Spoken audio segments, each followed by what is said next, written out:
high tech, low touch equals no money, and high touch, low tech equals big money. And now I say high tech, high touch, and meaning that touch. The best agents, the best mortgage people in the space have mastered touch and tech, and the ones that are just all tech are not as successful as the ones that have mastered touch and tech, because there's a lot of cool tech for everyone to use now.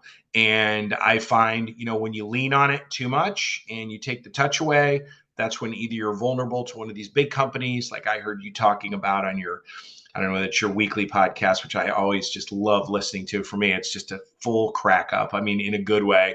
I always listen to it. I think you were going on talking about Zillow, and Love that. That's how you get. Love dumping into Zillow. But that's how you get, taken over by the tech. If you let it take you over. And I tell agents all the time, Bill, I say, you can sit, if you're doing your job right, and someone or maybe a client or a referral source is sitting in their house, in their slippers, pounding Prosecco all night long, all over the internet, looking at every different type of, whatever they're in, Zillow, Redfin, it doesn't matter what they're in, and they're getting pounded with phone calls and emails from all of these agents that paid to be in there. They can still wake up in the morning and just call you and say, "Hey, Bill, it's Susie Q. Oh, hey, how are you? Hey, I have a house that I really want you to show me." Like that overcomes all of that tech if you're in their head the right way. And sometimes agents kind of look at me and they're like, "You're wrong." And I say, "Okay, we can agree to disagree, but I'm pretty sure I'm right." Because it doesn't, who wants a bazillion cold calls, in that tech? They'd rather have the touch. But then again, you need to use the tech with the touch. So sorry, that was a little quick talk, but. No, and I think it's right on point. So let me break it down a little bit, because obviously we've worked together, and I know a lot of what your code words mean. One of the phrases that you taught me was red light ready. And you primarily coach mortgage agents. What it means to me as a realtor is I need to be able to get a contract signed anywhere I'm at, which could mean I'm in my car. Well, there's many technologies, right? There's AI to write stupid brochures, and there's a sly mail, fake text messages. That's not what you mean when you say red light ready and being high tech. What high tech specifically do mortgage agents or real estate agents need to master in order to be effective with their customers, in your opinion? Well, I mean, first of all, people have been talking about, we used to call it a database forever ago. Okay. And now the hot, sexy word is CRM. There's probably an even sexier word. I'm probably aging myself even calling it a CRM, a customer relationship management system. Okay. The reality of it is Bill, I don't know about you, but I'm around some really good real estate agents all the time, and I'm around a lot of really good loan officers. And anyone that's really, really, really good at their job, the last place they ever want to be is inside a CRM. I already know they're not going to use it. In fact, the best ones I work with, best agents I work with, Bill, real estate agents, I don't even let them use it. They send a text to someone else that uses it, that then puts information in. But the one thing they can use is that thing that's in their hand all day long. And I just said this to a group of agents in Rhode Island last week. They were cracking up. I said, I bet you'd leave your 3-year-old at the mall before you'd leave that mall without your phone. So let's talk about that phone that's glued to your hand, and let's talk about what's in that phone. And whether you're using Droid technology or Apple technology, I think agents overwhelmingly use Apple, but it doesn't matter what technology you're using.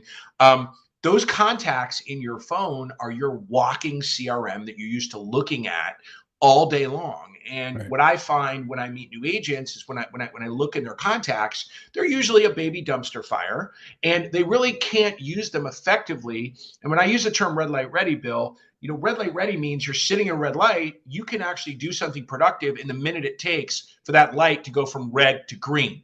But it's not just agents, loan people, everyone, they're too disorganized. And I tell people all the time, Bill, people I work with one-on-one, if you ever say to me, I need my laptop, we're in a large fight. Like, I don't want to hear it, that you need your laptop to do something. Yes, I understand, Bill. There are certain things you do need your laptop to do. I get it. But don't tell me you need your laptop to get someone's email address or a phone number or something like that. That, to me, is career insanity. I don't know who's doing. I mean, I don't even get that. Like who would do that? And so red light ready, Bill, at 40,000 feet, and I go super deep on this and, some of my classes and things like that, is being prepared. You've heard me say this a million times. I can't see everyone. I can only see the one guy in you right now, Stan. Well, I could see Stan, but Stan went somewhere. And I tell people, stand up. Stan, you're already up. Stay up, Stan. Stay up, Stan. You're already up. Turn around. Look at your chair. If your chair looks like an imprint of your ass, you're failing because you're not supposed to be sitting in your chair. You're supposed to be out doing stuff. Agents go out and do stuff. They don't sit in their chair and print money. It doesn't work like that. It's a people business. And so, we have these phones, we have these things. Bill has more than one probably, or they all go to one number. I don't know. He's always tricky about it. But we all have these things in our hands all day.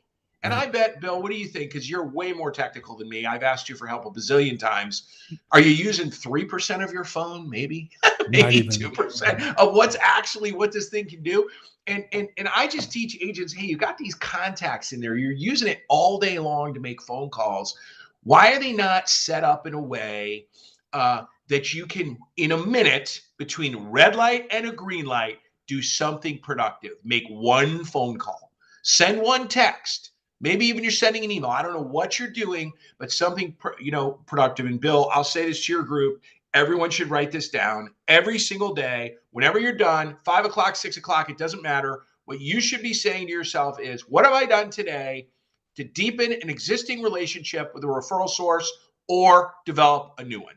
You notice how I didn't say sell a house or take a new listing. I did not say that. What have I done today to deepen an existing relationship with a referral source, a referral partner, or develop a new one, period. And I don't care if you took 3 new listings. For me, I just said this to an agent yesterday, Bill, who took 7 new listings this week. I asked her what she did yesterday. I said, fail. She started laughing at me. I said, it's a fail. That's a Joel fail. I don't care. I don't care if you have 7 new listings. Don't care. You didn't push referrals forward at all. And your job is not to list houses. Your job is to get referrals, which then create listings. Well, hold on one second now, guys. I should have started with that. I went to where I wanted to go, and I left out step 1. Anybody who's ever seen Joel in person the first time, he has an amazing exercise where he asks you what your job is. And what's amazing is, and now I've come to assume this because I've seen you speak in person many times. I know the answer, and that's what I work on. But in the room, nobody ever gets the answer right who hasn't heard you already before. That's right. So those who are listening, most of you guys don't have your cameras on. Feel free to type in, what is your job as a real estate agent? Or what's your job as an attorney? Or what's your job if you're an account executive for a vendor in the probate space? What's your job? And if you're listening, watching this, and we get a couple of people watch this every week, stop for a second and write down, what is your job? Because here's the thing, it's wrong. Joel, I'll turn over to you. What is not their job and what is their job? I love your job. Your job is to find people who know people who need you. Become best friends with those people and get them to refer the people that need you to you. Your job is to get referrals, but your real job is, Stan said relationship building, correct, is to create a set of new best friends who can refer you people that need you. So this covers, I don't care whether you're doing mortgages, real estate, title, it doesn't really matter. Who's ever listening right now, your job is to create referral partners. That is your job. That's your job all day. And the best agents that do this all day long have so much business, they don't know what to do with themselves. And, then I love when agents, Bill, they come to me and they're, well, Joel, you don't understand what we're doing all day. We're so busy. I'm like, all right, I dare you to pay me to watch you for one day, because I'll strip away 90% of the stuff you're doing, because you shouldn't even be doing it. Because it's not pushing your business forward. You just think you're supposed to. You just think you're supposed to do it. We can get someone else to do all this stuff, not the core activities. I'm not one of those guys, Bill. I know there's a lot of people in my space that are like, you should be working 2 hours a week. You should be on vacation 3 weeks out of every month. This total crap they blow at agents all day long. Like, they make them think you can do this job not working. That's not what I'm saying at all. What I'm saying is you guys are working on the wrong stuff. Okay, meaning you're busy with the wrong stuff. Bill, we have a friend in common. I'll just name him, a California guy, Brian Minkow. One of the greatest things he ever said to me is Joel, the biggest trick to my business is I work 8 hours a day. I'm like, what do you mean? He goes, I work 8 hours. He goes, but Joel, I actually work 8 hours. Like, I don't work an hour and then go eat 10 donuts and go to lunch. Right. Like, I'm actually working for the full hour. So listen, your job is to build a set of new best friends that become your referral partners that can refer you people that need you. The thing about real estate is you guys have it all backwards. You guys get all rewarded on all these deals you do and your GCI and how much money you make, which is great. It's awesome. But what I'm concerned about is who referred you that business. Okay. You could sell a house to someone. If you're in California where Bill is, you could sell a shack and make a huge commission where Bill is for a shack. Okay. I'm sure there's people from all over the country on here right now, but you could literally make a lot of money on one transaction and never hear from that seller or buyer again for the rest of your career. Okay. But yet you go in your CRM and you label them as an A in your CRM because you sold them a house. That is not what I call an important person in my CRM. The only people I care about in my CRM are people that are actively referring me business. It's not the deals I did, unless it crosses. And the guy I sold the house to, I sold Bill a house and Bill loves me and Bill's actively referring me people. Okay, then Bill's in that category. But if I just sold Bill a house and I made a $50,000 commission, I don't label him as important to me based on how much I made. That's not how I'm going to do it, ever. I think one of the byproducts, I don't know that you talk about this so much, but I know I experience it, is I coach real estate agents as well on my team who are so focused on doing the wrong activities that generate some business, right? Cold calling generates some business. The problem is the business it generates is so miserable and so time consuming because you're selling strangers all day long. Every deal is another stranger. Every deal you have to convince them you're not going to rip them off, versus referred business is so much easier. The process is just simpler. I think that's the hidden byproduct where people say they work hard. They shouldn't be working that hard. That's probably a sign that they're working too hard and on the wrong things. Yeah, I call it a cookie listing. Bill, one of the questions I ask groups of agents all the time is I say, raise your hand if you have an active listing right now and literally you would like to put a hit out on the seller. Like literally you hate the seller at that level. It's the most miserable seller in the history of the world. And a bunch of hands will go up. And then I will say to them, leave your hand up if it was a cold lead or a relative. And all the hands stay up every single time. And I call it a cookie listing, Bill. And the way I explain it is how many of you all have gone in on a listing appointment or a listing presentation, whatever you want to call it, and you walk in the door and they look at you and they go, Bill, we've been waiting for you to come over. This is so exciting. Our good friend Susie Q said, you're awesome. They said, basically do what you say because you're going to get this done and they're going to make the most money and it's going to be seamless and whatever. Where do I have to sign? Want a cookie, Bill? And in 10 minutes, the listing is signed. You're eating homemade cookies. And on minute 11, you're walking around the house already staging and moving things around. Yeah, can we move this bookcase over there? This room will look a little bigger, whatever. Versus this listing where you're talking to the person, they go, yeah, Bill, can you come over at 1? Absolutely. Yeah, don't park in the driveway. I'm going to need to save that space for the 2 o'clock person. And you walk in the door and the house is worth, well, Bill, we'll use your area, 1.4. And you walk in the door and they eye lock you and go, yeah, we're thinking 1.9. Okay. And then literally you're sitting there for an hour of your life in probably the most heinous pain you would ever have, from a cold, and there's plenty of people that would say, oh, Joel, I don't mind talking to 100 people to get one deal, or to get 2 deals or whatever it is. And I'll say, you know what? Cool. You don't model match with me. That's great, but it's going to be hard for me to help you. I want to talk to 10 people and do 8 deals. I don't want to talk to 100 people to have 3 people say maybe and 2 people say and 1 person say okay, and then that whole okay is literally the worst experience of everyone's life because all they do is literally give you a hard time the whole time, which is what you were just referring to. And Bill, when new agents have to do that stuff, but I mean, I have a whole plan for new agents where we don't even do that right away. We do make calls, but we're calling other people. But I just think, Bill, that real estate is a lot easier than people make it. They try to make it really hard by doing it the wrong way. And unfortunately, there's a lot of people that teach in my space And when you teach, I learned this from very effective, good teachers a long time ago. When you're teaching huge groups of people stuff, you have to take it down to the lowest level and give them stuff that every person can do. And Right. it's why, Bill, for me, and Bill, you and I have had this conversation multiple times alone, where you have wanted me to expand and do things in a certain way, and I could not wrap my head around it because I felt like I was teaching people stuff they weren't even going to do. And I Right. would rather keep the group smaller with people Right. that mono match with me, because my own satisfaction, I know they're going to go do it. I know there's Well, these agents all over the country that are killing it, that if you go talk to them, they'll be like, yeah, I'm just doing what Joel and I talked about and it's working, you know? well, and that's why to this day, you and I worked together very closely, about 6 years ago when I launched this, and I was doing some coaching, and I just stopped doing it because I didn't like it, because I didn't have a big enough impact. I'm sorry, a big enough pool of people, and I didn't want to make money from people who weren't going to do what I told them to do. And to this day, I get a realtor calls me every 2 or 3 days. Bill, how do I get started in probate real estate? What do I do to build a niche? And I tell them a couple basic things. Step zero is have your database put together. So that step one is you can learn something about probate and then share that with your customers, or you share that with your prospects, share that with your people. Like, everybody wants to learn, everybody needs to learn about things they need to do.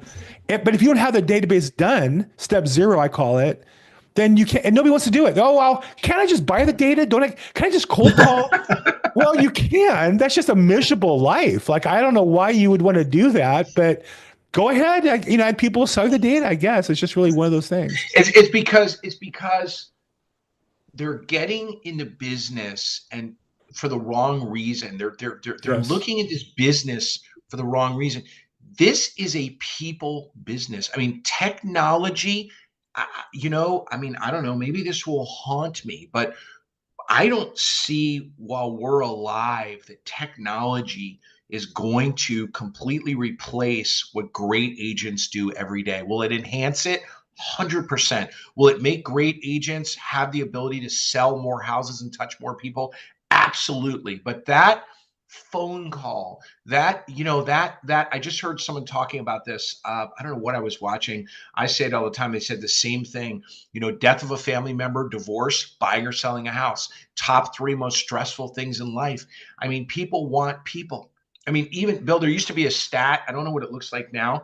It was out of Seattle that the highest percentage of clients in the country that literally refused to speak to a human being was in the Seattle market. And it was like 4.8% because of all the tech workers. And they literally would only text and not even show up. Like, you'd have to send someone to their house to get them to sign stuff, like literally. Right. But even in that area, 95.5% of the people, when they're surveyed, say, no, no, no, no, I want to talk to someone. No, no, I want to speak to a human being. Like, I want to Right. see someone. There's too much going on here. And I think that there's a lot of agents that don't really understand. I mean, Bill, I've been saying this for years. At the end of the day, if you don't need hot tea with lemon and you're a real estate agent, you have done something wrong. You have literally done something wrong. Unless you took the whole day off, that's fine. But if you're working and you don't need hot tea with lemon, at the end of the day, Hmm. you have failed. You have not talked to enough people. There's something is wrong. Right. Don't tell me this. Oh, I emailed 1,000 people and went to lunch. I Right. mean, that's just. I don't know about you. I don't know any agents. I mean, I do know some agents that spend $200,000 a month on leads, but they still have agents that are making those calls. Okay, but I don't know any good agents that are that don't buy leads, that work. We'll call it by referral only. That don't need that hot water with lemon every night. I Right. just don't. Because you're talking to Anyway, people all day long. I mean, I'm the same in that boat. The difference is people call me rather than me have to reach out because I've built enough referrals. And I tell real estate agents, it's one thing to, when you start out, you want to cold call every day. Okay. Because you don't know that many people, but yeah, it's maybe, I'm not even big on that, but maybe, but if you've been in the business 10 years and you're still cold calling, you did something wrong, because all the people you talked to for 10 years, you should be talking to them. Like, call them back. Hey, we've talked to you 5 years. Have you bought any real estate? Have you bought any investment property? Anything? yeah. Moving out of the area. And so, yeah, there's people you could talk to all day long. We all have databases. We never finish through all of them. Yeah, no. there is, whenever an agent says to me, "Oh, I'm bored, I don't have anything to do," I'm like, "No, you didn't just say that to me, because I'm about to give you 27 things to do. You have plenty of things to do." But I just think, Bill, I think the market is getting better for agents, because I think a lot of agents, Bill, I don't know if you have any good stats, but do we lose at least 35% of licensed agents over the past 18 months? At No, least, actually, what's right? fascinating is 20% leave and another 20% come in, and the number's about the same as it was a year ago. It's the oddest thing. You would have Sales are down 30%, where our industry is in a depression, in that sales numbers, units are down 30 something percent. Sales values are up about 4%. So revenue's down about 25% in this industry, but the headcount is almost identical. It's But fascinating. but the difference is, I guess, the head count is you're counting new people. These are brand spanking new people. The Correct. ink is wet on their license. And Correct. I'm watching experienced agents, Bill, and experienced loan people literally grow their business and take market share no matter what Right. market they're in, from LA or West LA, which is unique and funky and tough and whatever, to Pittsburgh, to Kansas City, to Providence, Rhode Island, to Orlando, Florida. I mean, every different all over, the market. Bill, I think there's interesting things going on, in 2025. It doesn't really matter who you voted for. Both sides of the aisle have on their agenda credit card company interest. It's on there. I mean, if you've put $25,000 on a credit card, and you make a salary of 60 or 70 grand a year, you will never pay that off. Do the math. You will be dead before you pay that off. I mean, that is egregiously high interest. And I think there are things that are going to be going on. And I'm not just going to say with the new administration, forget about that, because it doesn't matter who you voted for, but with the new people in Congress and the Senate on that stuff, which is just economy based, which is the number one issue for all voters, number one issue, the cost of stuff. I think there's good things that are going to be happening. We're going to lead in energy. And when you do that, it costs less to drive the eggs somewhere, and the eggs cost less. And suddenly maybe your interest is capped at 12 or 13% instead of 30% on your Visa card, whatever it is. And people have a little bit more money. Now, do they use that to buy a house because they've always wanted to buy a house? I mean, I read a great article, Bill, about 4 months ago that said if the interest rates dropped a 0.5%, 5.2 million consumers would step off and say, I either want to buy a house or sell my house or do something. Okay. Right. Not to mention the 30 plus million millennials that have stated, just flat out, I want to buy something. I want to do something. That have said they want to do something. And we know there are other challenges. There's wages and all kinds of challenges. And we also know, everyone on this call, we all know this, even though the media won't talk about this, and I don't even know why, except for like Barbara Corcoran, no one will say anything, is that, doing the math on paying $500,000 today and having a 7% interest rate, and paying $550 in 6 months with 6.5, you're way better off paying 500 at 7%. It's very easy math. For some Right. reason, the consumer either can't do that math, they're not doing that math, or they actually think the market's going to crash. And Bill, for your audience here, one of the big subjects, one of the big things that I hear about all the time, okay, is math. And if you're an agent and you can't do math, Right. okay, you're going to have a problem. If you're an agent and you're not partnering with a loan professional the correct way, the best Right. agents right now are getting people on the phone with their loan people at 100 miles an hour. You all cannot see credit. They can. The three big objections are: I can't move, I have 3%. I can't afford to move at 7%. And if I move, where will I go? I challenge anyone on here to give me the fourth one. Those are the big three. Those are the ones you hear all day long. Right. I've been hearing this, Bill, from brokers, not like just a regular real estate broker. I know in California it's a little different. For the broker of record, the guy or woman that owns the REMAX, Joel, I think we're losing a lot of deals because I think my agents are not prepared to overcome those objections fast enough. And Correct. they're trying and they can't, and the people get off the phone. And I'm telling agents everywhere, you should have a deep relationship with a lender partner. You should be bouncing that person within 3 minutes to your lender partner. You should use this language. Everyone write this down. This is winner, winner, chicken dinner. Okay, I understand your objections. I get it. I work with a residential real estate, residential real estate finance expert. You notice how I didn't say the word loan officer or mortgage? Two scary words. I didn't say either one of those words. I would love you to talk to him or her and go through some of these things, because I want to make sure that, you know, you're telling me you'd like to move. If you could, I don't know enough to help you with it, but he or she definitely can. And, you know, this is not a secret. You all can't pull credit. Okay. Mortgage people can. All right. Mortgage people can see credit and see that someone has 50 grand on a Visa card at 26%. All right. People think they have 3.25% interest rate on their loan. They don't. If you have a bunch of consumer debt, that is not your interest rate on your consumer debt at all. That's wrong. It might be closer to 5.8 when you're all done. Okay. You're not paying 3.25. You're paying 5.8. Meanwhile, you're in a 2-bedroom house. You've had 2 more kids. You need a bigger house anyway. You think you can't move. Meanwhile, if you bought a house, I mean, you guys tell me, I mean, please, I don't care what market you're in. I mean, if you bought a house in 17 and refinanced it in 20, I mean, Bill, what have you doubled your equity? Probably. You could sell the house, pay off all your debt, put less down on the new house with a 7% mortgage, and your total monthly payment goes down like $1,000 a month. I mean, it's just, but agents, it's not that you can't do this math. You can't look at someone's credit report. You can't even see it. Right. And to be honest, you know, and Bill, as someone that's, Bill, you've worn 2 hats. You totally get this. The best thing you could ever do as an agent is stay in your lane. You don't want to be in that other lane. Let someone else be in that lane. You stay in the downspouts, gutters, and, you know, backyard lane.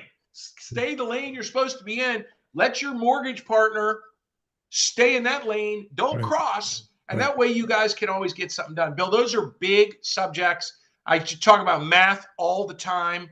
I've been talking about math forever. But, man, if you can't do math, you're going to have a real hard time as a professional real estate agent going forward. I think 2025 is going to be great. Bill, personally, I think 2026 will be a banner, knock the cover off the ball year. I think the rates are going to play ball with us. Will be low 6s, maybe even high 5s in 2026, and the market will explode. I think the rates dropped 0.5% right now. They'll explode. It will completely explode as long as there's stuff for people to buy. You know, I think there's a lot there to unpack. Let me go back and pull a nugget out on how everybody on this call can get some more business. Before I do that, a little bit of housekeeping. This Probate Weekly, it's free. Sign up at probateweekly.com. Just put your email address. If you want text reminders, put your phone number in. You can register for it. If you scroll down, you'll see we have all the audio formats linked there, as well as our past episodes on YouTube. Welcome to check all that out. We also continue the conversation on Facebook. Our Facebook group is Probate Weekly. We have over 4,000 members. Feel free to post your content on probate and trust related onto Probate Weekly to get more views, likes, interactions, and all that stuff. Reen does a great job. Kevin as well does a good job. And his podcast is where we can help you get more views, likes. Our guest today is Joel Epstein, bigjoel.com. He coaches mortgage agents across the country. He coaches real estate agents. Some of the top names, I can't name them because I'm not authorized to let the names out, but names that you would recognize. He coaches real estate agents and big teams. And so he's in the business there all the time. Joel, I don't know that you would know this necessarily, but in probate real estate, the opportunities that came to me was, for years I was a residential agent. I did mortgages, residential sales. And the nature of probates was there'd be an estate where the decedent also owned office building, industrial building, rental, multi-unit properties. And in the past, I'd say, well, I'm a residential agent. I'll bring somebody else in on that. And what I learned was, well, I know the probate so well. The commercial guy knows nothing about probate. So much of that transaction is about the relationship. And that once the attorney had trust in me to make that referral, all of a sudden, here it is 2-3 years later now, half my business is non-residential. Half my business is commercial, industrial, multifamily land. I know I followed your precepts. So let's talk a little bit about how do you create trust in relationships so you can go deeper, so that rather than just be the residential guy, you're the person that call when they have a problem. In my case, the problem I want them to call me about is probate or trust-related litigation. How do I get them to call me about the problem rather than somebody else? So, you know, first of all, you know that I like agents to not call themselves agents. Okay. I like them to call themselves, now, Bill, I normally say residential real estate expert, but in the case of what we're talking about, you and I right now, I would say multi-resident, multi real estate expert. I'd have to think it through, Bill, to cover, to cover anything real estate related. But it's branding yourself as an expert in all things related to any type of real estate. It's being okay with taking a phone call and being on a call for a half hour where you don't sell anyone anything, where you're creating such value that people say, hey, you should really call Bill for that. Well, why am I going to call Bill about that? What is Bill? No. You're going to call Bill because Bill makes it his business. He probably spends 4 hours a day being an expert on this stuff. And Bill's not, oh, it isn't Bill an agent? Isn't he going to be a pain and like try to get business from me and whatever? And he's like, no. That's not what Bill's about. Yeah. Bill would love to. If you have a building and you want to list it, he'd love to list it. But let me know if that's how the conversation goes. But I don't think he's going to go that way. I think you're going to say, hey, I was referred by so-and-so, and Bill's going to say, how can I help you? And he's going to answer all your questions. And that's going to be that. And so it's how your people, Bill, you've heard me do this before. I tell agents all the time. Yes. Leave where I am right now. Call your best friend and ask how they refer you, and make sure you have an airline barf bag on you, because you're going to want to throw up when you hear how bad they are at it. Yes. Okay. Or how, or what they say. So it all really starts with people even really knowing what you want and really what you do. And the best agents are experts, period. Bill, I said a little bit ago, when agents say I'm bored, I don't have anything to do. I'm like, go buy a tank of gas and go drive. Well, what do you mean drive? Drive! Know the neighborhoods, know everywhere. That's your job. You're a real estate agent. Now, listen, if you have something 400 miles away, I get it. You're not going to know that market. But any place you can drive to, you should know. You should be an expert. You should know that there are Center Hall Colonials in this market, and there are these kind of houses over here, and there are these kind of houses over there. You should know that stuff, Bill. When it comes to what you're talking about, if you want to play in that space, know all the areas, know the industrial areas, know where there's industrial space. Know, obviously, it's a little easier to know where the big office buildings are, but know where the lower rise office buildings are. I mean, know the market, understand the market. It's your job is not to sit in your chair all day. That's why I don't know where Stan went, but I asked Stan, and he stood up and looked at his chair. You're not supposed to be sitting in your chair all day. Even if you're in your car driving somewhere to get out. I mean, you did not fail for the day if you went and looked at stuff.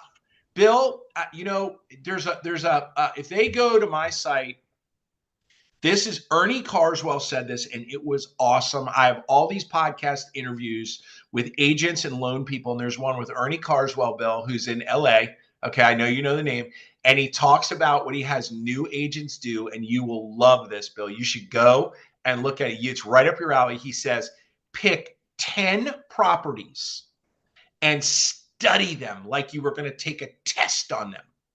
And so it doesn't matter who you're talking to.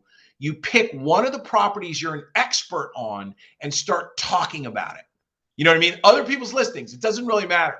And they're like, wow, this person really knows. So in your case, Bill, if you have someone that's spreading out into multifamily or small commercial or light industrial or whatever, and they're active properties listed, I would tell your people, be an expert on one of those properties. So you could sit and start talking about some light industrial space somewhere where they're like, oh, wait, that's not where I wanted to look, or that's not where I want. But they're like, wow, this guy knows about these properties. I just thought it was really genius. And it's right along the lines of what you're saying right now.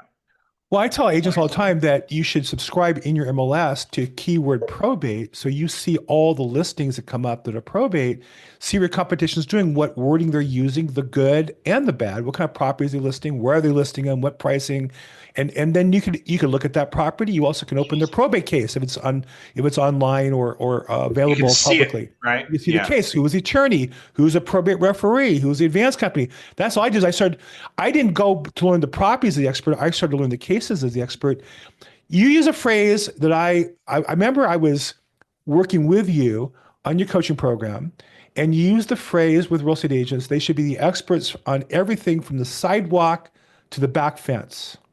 Right. And it hurt to hear this, right? It hurt to think, somebody said, call me about their tree falling. I'm an expert in real estate, and I know, why do I care about the tree falling? And I tell this story. I don't know if I told you this one, Joel. I think I have. So I called my database. I started with the A's. I got to D. I remember who it was. It was an attorney. He wasn't a probate attorney. As I'm talking to him, I say, hey, by the way, I've been learning about probate and avoiding probate. If you know anybody who has problems in those areas, feel free to pass them on. He said, well, this isn't probate. There you go. But she has a problem. The problem was there was a question with the lot line. She and her neighbor had a fight over the fence. There was some damage, the city, blah, blah, blah. Can you help her out? And it was kind of like the tree falling, like, ugh, Right.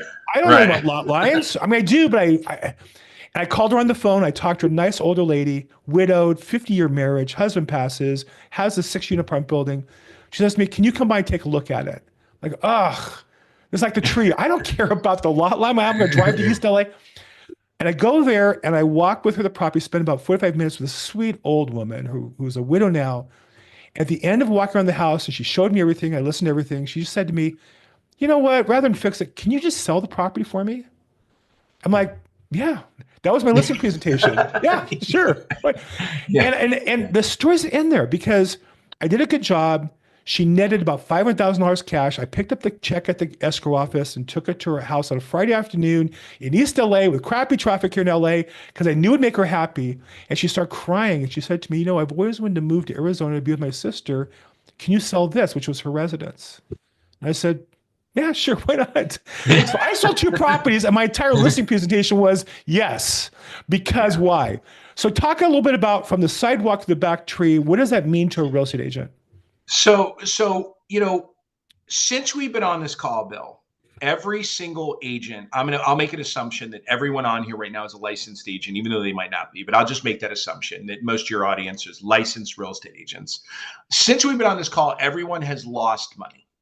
And the reason you've lost money is there was a business opportunity that you could have had that you didn't have because your people that refer you didn't even know you wanted it or could do it. The easiest example, Bill, is let's use LA for a second. Let's make it easy for a minute. Okay.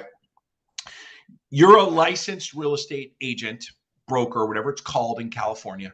You live in LA. Okay. There's only so far you can go in LA to even take a listing because of traffic or whatever. And your cousin's next door neighbor that you've met every time the day after Thanksgiving when you're over at your cousin's house and everyone's drinking, their son is going to go to Berkeley for law school, and they want to buy him a condo there. Okay. Now they think they know that you're a real estate agent, and they think they know that you're a real estate agent in LA, and they don't call you. Well, shouldn't they have called you so you could call an agent up there, make the referral, and get a referral fee? Well, yeah. But they didn't even think of it that way because they just thought, oh, Bill's an agent in LA. He helps people buy and sell houses in LA. I mean, what would Bill have to do with Berkeley? The consumers, no one thinks that way at all. Right. Okay. So I would say agents leave more money in referral fees on the table every minute of every day than it's ungodly, the amount of money that they leave on the table. But the reality of it is you need to position yourself as a real estate expert. And the best way to tell the story, Bill, is that, your people know what you do, and you get an inbound phone call, ring, ring, ring. And you say, hey, this is Joel, and I'm Joel, the real estate agent. This is Joel with Remax, Joel with EXP. And someone says, hey, my name's Bill Gross, and Susie Q told me to call you. And I say, okay, how are you? And I'm getting a little excited because I know Bill, and maybe this is going to be a referral, and this is cool. And I'm doing the referral dance. And they say, you're a real estate agent, right? And I say, well, I'm a residential real estate expert. Anything having to do with a house, I'm an expert in, from the front walk to the back fence, that's me. What do you have going on? They're like, oh, we need to have a tree removed from our yard. And I say, okay. And they say, but you're not a landscaper, right? I say, absolutely not. But I know plenty of really good landscapers. Can I ask you a question? They say, sure. Where do you live? Okay. Ooh, there's a good one, right? Well, I live at 123 Main Street, wherever that is. Okay. Now, of course, because you're a good real estate agent, you know where that is. And you say, oh, is it one of those Center Hall Colonials? What is that over there? Oh, boy. Oh, exciting. You chat for a minute. I mean, literally a minute, no longer than a minute. You say, would you like me to have someone call you, or do you want me to give you some names? How would you like to do this? They tell you, and then right after you say this, Bill, and we can get off this call after this because everyone should write this down and be done with it. You say, anytime I make a referral like this, I love to drop by and make sure that they did a good job. Would that be okay? Of course, Joel, no problem. Okay. So the job is done. Now you're standing in their yard staring at a tree stump. Okay. You want to get a listing. Where do you need to be? The kitchen table, right? You are now at their house. Okay. When they list their house, if you don't list it, Bill, you know how I am, so I don't care. You suck. Okay. If you were just in their yard, all right, with them looking at a stump, okay, and with them so happy that you referred them. I don't care if they list your house list the house in a year or 10 years. We all know real estate's a long game.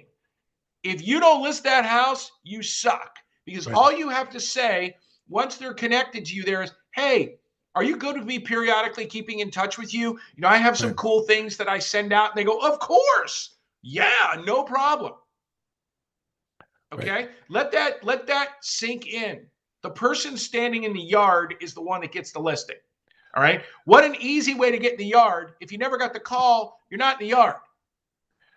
It's so particularly appropriate for probate, where often the person calling you isn't at the house. That they didn't live there, the decedent lived there. They live often out of state or out of the area, and so they really even more appreciate you being able to get by. And so when they'll say something like, "Well, I'm looking for somebody to help clean out," same thing. Well, do you mind if I go over and just kind of check on them, make sure it gets done right? You take a picture, you're there with them, with the cleanup crew or whatever. You're in the property. Nobody else is in the property but you. Nobody else has pictures but you. Nobody else can show the property but you. You have such a head start. Unless you blow it, you're the obvious choice to list the property. So, okay, so that's the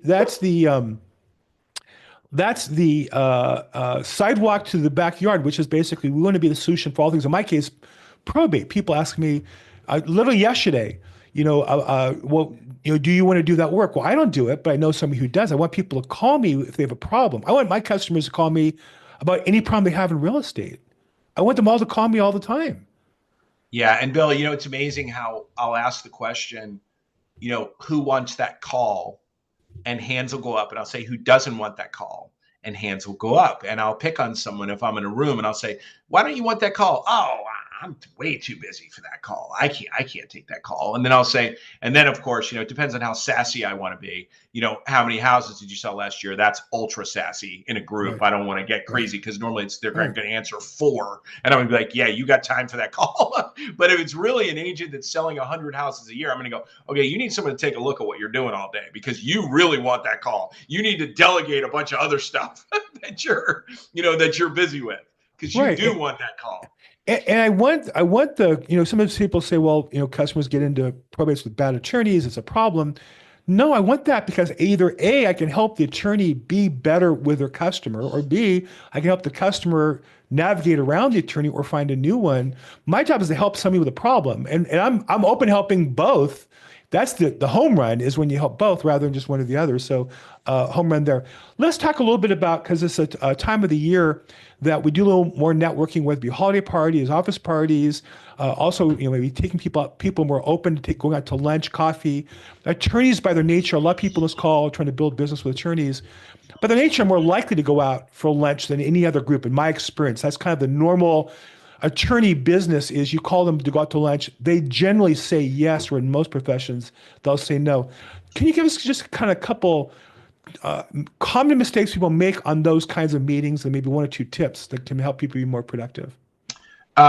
So number one, I wouldn't even call it. Now, Bill, do you know this person or did you cold call them? No, and some of like maybe I'm doing a probate where I know the seller, and they happen to bring in the attorney they picked is so and so, and I'm talking to the guy on the phone about a couple of things. I might say, hey, by the way, Okay. I'd All like to right. get to know you a little better. We're gonna be working together for the next year or so.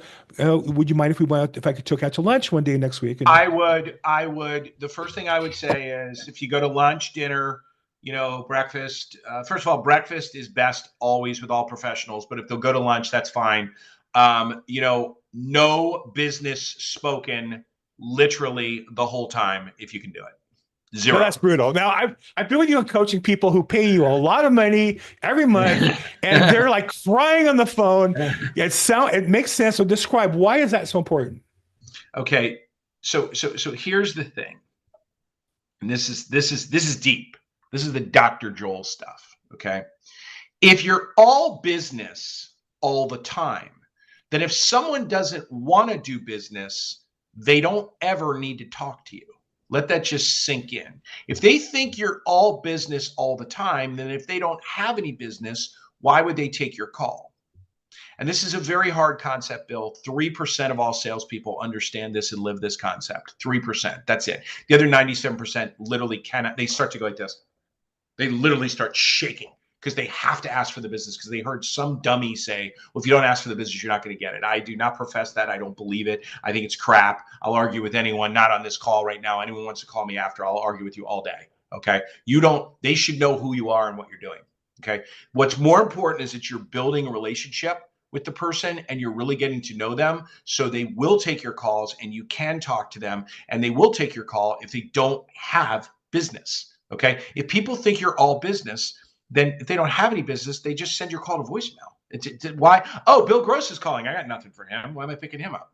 Okay. Instead of, oh, Bill Gross is calling. I can't wait to find out, about his daughter's new job, because you guys had a whole conversation about the other person's daughter's job. And then your daughter came up and then that came up and whatever. It's a very different thing. Now, Bill, This is very hard for salespeople. Okay. Salespeople are hardwired. You saw your reaction.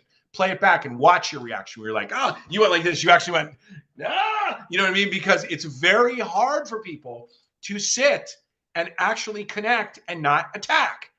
Okay. But the best people that do this stuff, I used to argue with my old boss forever ago, Bill, who's getting put in the Mortgage Hall of Fame this Friday, Pat. Okay, wow. Casey, it's really cool. And we used to argue, Joel, you could train anyone to sell it. I'm like, no, you can't. Yes, you can. No, you can't. Yes, you can. No, you can't. And I was the no, you can't guy. I'm like, you can't sell anything to anyone. They buy when they're ready. Okay. You can't, if you shove it down their throat, it doesn't really matter. Those are always the worst transactions there are. They buy when they're ready. Oh, I need to do something. I got to call Bill. Not I'm going to do it because Bill called me. Okay, those almost always go wrong. All right. So you need to be in front of them when they're ready to do something. Okay. But lunches are for connecting. When you walk to your car and they walk to their car, the only thing they should be saying is, wow, I like that guy, Bill Gross. He's a cool guy. It sounds like blah, blah, blah, whatever about him they learned. Okay. They shouldn't be walking away going, oh yeah, Bill seems like the best probate agent there ever is. Okay. Well, then the only reason they want to talk to Bill is if they have probate business for Bill. Right. The bottom line is wait a minute. We don't just want business for Bill from that attorney. We want that attorney telling other attorneys to call Bill, right? Right. We don't just want what that attorney has. We want that attorney telling 10 other attorneys, oh, you got to call Bill. So, agents are always focused on deals. Did I get a referral? Did I get a deal from that guy? I'm like, no. Stop. Who did he tell to call you? And they go, what? And I go, uh-huh. But it's the way everyone's coached and trained, Bill. You've been through it all. You've seen everything. You've seen Sweat Hogs with Mike Ferry. I mean, that's aging both of us, okay? 35, 38 years ago. Whatever it is, you've seen it all. It's really, you can do business that way, but that is the hard way. So if you're going to be in front of people, your main goal is to deepen the relationship when you're there. Okay. I'll give you one simple thing. You're talking to someone on the phone. Okay. You're talking to someone on the phone. You're talking, and you hear a dog bark. I don't care what you're talking about. I don't care if you're about to get a $10 million listing for a multifamily apartment building. You stop in your tracks. Is that a dog? Yeah. What kind of dog you got? A doodle. Really? How old? 3 years. What's the dog's name? Bialy. Oh, that's a funny name. Oh, does the dog bark all the time? No. And then right back to the $10 million listing. The next time you talk to that person, if it's quiet for more than a minute on the phone, where's you Bialy? Literally say, where's Bialy? Yeah. And they go, what? They're thinking to themselves, what is going on here? I'm on the phone with this business guy that I do business with. He's asking me where my dog is. The only people that ask where the dog is are his cousin, his mom, his kids, his spouse. Those are the only people asking those questions. Okay, so where does that put you? That puts you in the inner circle immediately. All right. And by the way, this is not some hokey, crazy thing. You heard what I said. I want to know about the dog. I like dogs. I want to know. I'll talk about his dog for 10 minutes and then go back to the $10 million listing. I could care less. One of the greatest things you could ever do in one of those lunches, Bill, greatest things you can ever do is someone sits down, Bill, you and I sit down and I'm the attorney and you're Bill. Okay. And we're sitting down at, I don't know, we're getting sausages. How about that? And we're sitting down and we sit down and go, Bill, I say, Bill, what a timely lunch. This is so awesome. I literally just got off the phone with someone. Can you handle these 3 things for me?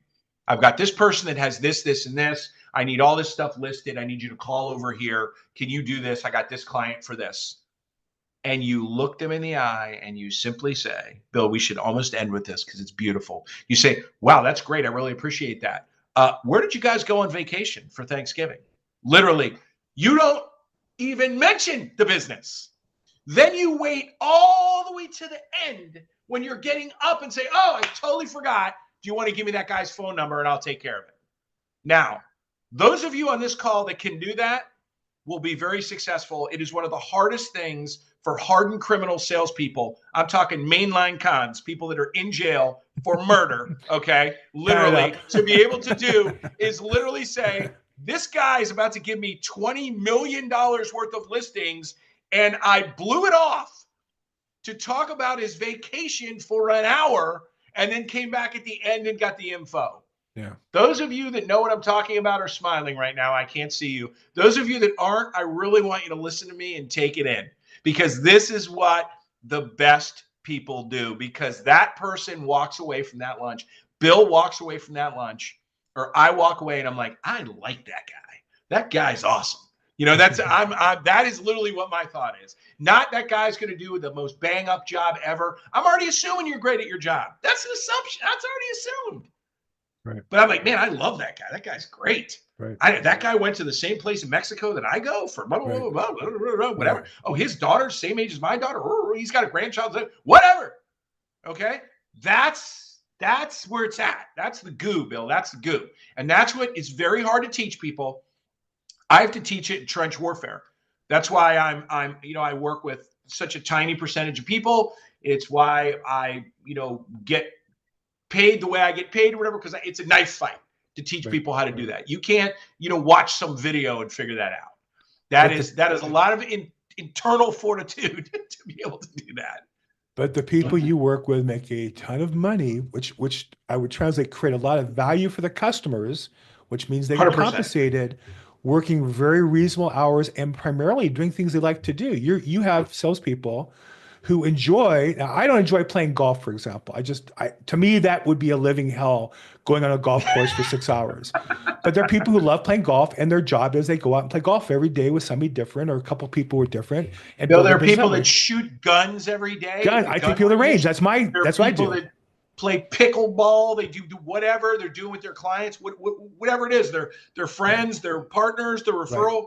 Right. You're 100% correct. But this is people that understand their job is to connect. Their job is to make a new best friend. And Bill, I'll leave you with this because I know we're looking at the time right now. But what are the 2 best sales techniques? Everyone get a pen. Everyone always gets this wrong. Bill's not allowed to answer because he already knows. Guilt and sympathy. And they are both attached to emotions. Emotions are attached to a relationship. If people have no feelings towards you, they can't feel guilt or sympathy. They can't say, oh man, I feel really bad.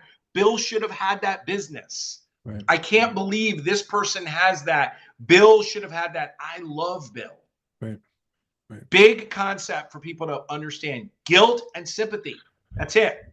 Well, look, I think that we've covered a lot. Your system is I think holistic, and that it all kind of fits together and needs to be kind of consumed and adjusted to over time. And so definitely worth watching. Go to bigjoel.com is his website. He has podcasts, he has interviews he's done there, a lot of top real estate agents, a lot of top mortgage people. Any speaking engagements scheduled here out on the West Coast in particular? I'm in San Diego first week, and I think the last week of January. I think I'm in LA, but it's all private client right now. There might be one agent thing. Big teams that hire him as a coach, and yeah. So you guys got a chance to look behind this curtain a little bit to see it. I'll tell you this, Bill. I've been doing Agent Crush. I don't love doing it because a lot of the agents don't show up on time and make me crazy. But if you have a group, of your crew that are Bill Gross people, we can put something together. You can discount it. You can be on those calls with everyone, and we can go deep on everything we talked about today. We do it in 12 weeks. It's a 3-month class, and we go deep, deep, deep, and I would be glad to do that. I don't know if that page is up on my site right now. It might be disabled because I didn't want to do it anymore, but but I always have agents asking for it. It's just called Agent Crush. Right. And we could certainly do something for your fans if you want. You just let me know. Well, if you guys actually let me know, reach out to me and we'll maybe put a group together. But I want to say we talked about in under an hour material. His Crush program every week is a different one of these topics expanded in detail. There's a lot to uncover. Definitely worth checking out his YouTube channel, his podcast. Joel, obviously a longtime personal friend. Thank you. Colleague, thank you. Success coach of mine, mentor of mine. Thank you for being on today and helping us learn how not just to do more business, but I think to do it in a way that we'll enjoy more and will be better for us in the long run. So thank you so much. All about hourly rate, Bill. It's all about your hourly rate. That's exactly right. And are you having fun? Thank you, everyone. Have a good holiday. Have a good holiday. And for Rushy, this is probateweekly.com. We do this every single Thursday at 9 a.m. live. We live stream it onto YouTube as well. And then we record it, put it on YouTube, LinkedIn, all the various channels if you're interested. I'm at Bill Gross Probate on social media or billgrossprobate.com. Look forward to seeing you. Have great holidays. We'll talk soon.